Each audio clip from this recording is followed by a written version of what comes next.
आज हम चमाशुम मज़मून तारीख सबक नंबर 6 जनपद और महाजनपद इस सबक के सवाल व जवाब देखेंगे।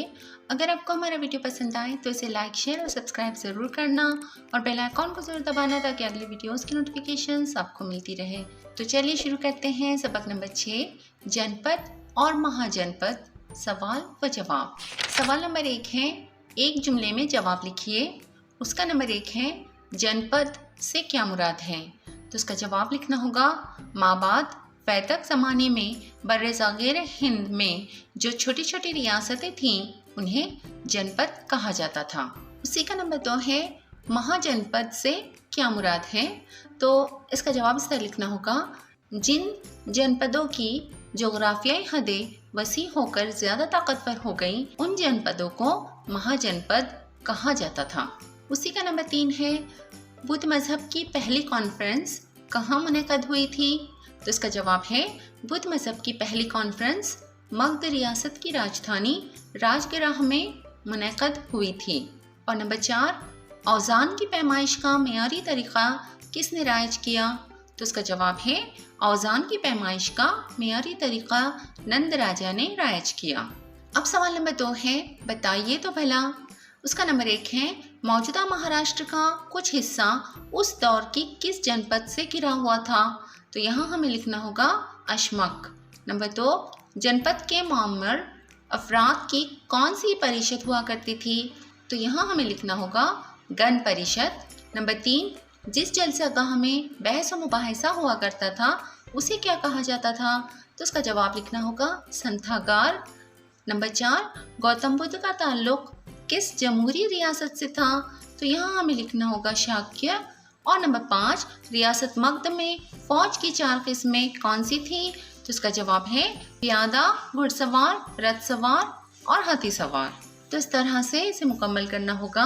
अब सवाल नंबर 3 है, जोड़ियाँ लगाइए।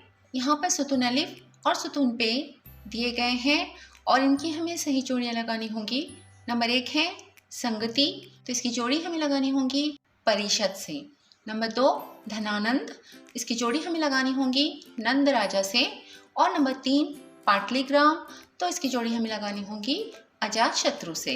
तो इस तरह से इसे मुकम्मल करना होगा। अब सवाल नंबर 4 है, भारत की मुख्तलिफ रियासतों और उनकी राजधानियों की फहरिस्त बनाइए। वैसे तो ये अमली काम है, लेकिन फिर भी आप लोगों की मालूमात के लिए मैंने इसका जवाब यहाँ पर लिखा हुआ है। तो देख लेते हैं। रियासत का नाम और राजधानी, इस तरह से आप लोगों को 2 कॉलम बनाकर इनके नाम और राजधानी लिखनी होगी। सबसे पहले है आंध्र प्रदेश अमरावती, अरुणाचल प्रदेश ईटानगर, आसाम दिसपुर, बिहार पटना, छत्तीसगढ़ रायपुर, गोवा पणजी, गुजरात गांधीनगर। इसके बाद है हरियाणा चंडीगढ़, हिमाचल प्रदेश शिमला, झारखंड रांची, कर्नाटक बेंगलुरु, केरला तिरुवनंतपुरम, मध्य प्रदेश भोपाल, महाराष्ट्र मुंबई।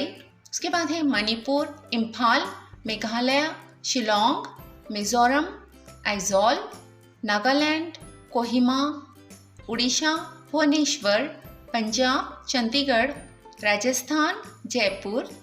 उसके बाद है सिक्किम गंगटोक, तमिलनाडु चेन्नई, तेलंगाना हैदराबाद, त्रिपुरा अगरतला, उत्तर प्रदेश लखनऊ, उत्तराखंड देहरादून और आखिर में मगरबी बंगाल कोलकाता। तो इस तरह हमारे मुल्क में कुल 28 रियासतें हैं और 8 मरकज़ी इलाके हैं। तो यहाँ पर मैंने रियासत और उनकी राजधानियाँ लिख दी हैं। अब अगला है सरगर्मी। अपने अतराफ़ के किसी किले में जाइए और दर्ज-ए-झील नुकात से मुताल्लिक मालूमात हासिल कीजिए। ये आप लोगों के लिए सरगर्मी है। वहाँ जाकर आप लोगों को किले की किस्म लिखनी होगी कि वो ज़मीनी किला है, समंदरी किला है या पहाड़ी किला है। उसके बाद किस हुकूमत के अहद में तामीर किया गया और उसकी अहम खुसूसियात आप लोगों को लिखनी होंगी। सरगर्मी का दूसरा सवाल है, भारत की फ़ौज में कौन कौन से हिस्से हैं, उनकी मालूमात हासिल कीजिए। ये मालूमात भी आप लोगों को इंटरनेट की मदद से गूगल से मिल जाएगी। और नंबर 3 है, दर्ज-ए-झील जदुल मुकम्मल कीजिए। यहाँ पर नंबर शुमार, महाजनपदों के नाम, मकाम, राजधानी और अहम राजा के नाम दिए गए हैं। तो सबसे पहले मकाम दिया गया है हिमालय के दामन में, तो महाजनपदों के नाम में हमें लिखना होगा कौसल। उसकी राजधानी श्रावती और अहम राजा का नाम है परसेनजीत। नंबर 2 वत्स, तो इसका मकाम है उत्तर प्रदेश में प्रयाग। इसकी राजधानी है कौशमी और इसके अहम राजा का नाम है उदयन।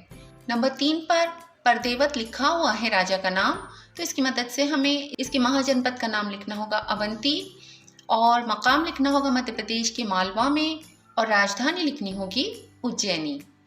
नंबर 4 यहाँ पर मकाम दिया गया है पटना, गया के आसपास का इलाका, तो इसके महाजनपद का नाम होगा मगध और इसकी राजधानी है राजगृह या राजगीर और इसके अहम राजा का नाम है बिंबिसार, अजातशत्रु और शिशुनाग। तो इस तरह से इस जदूल को आप लोगों को मुकम्मल करना होगा। तो उम्मीद है आप लोगों को इस सबक के तमाम सवालों के जवाब अच्छी तरह से समझ में आ गए होंगे। अगली वीडियो में फिर मिलते हैं। अल्लाह हाफिज़।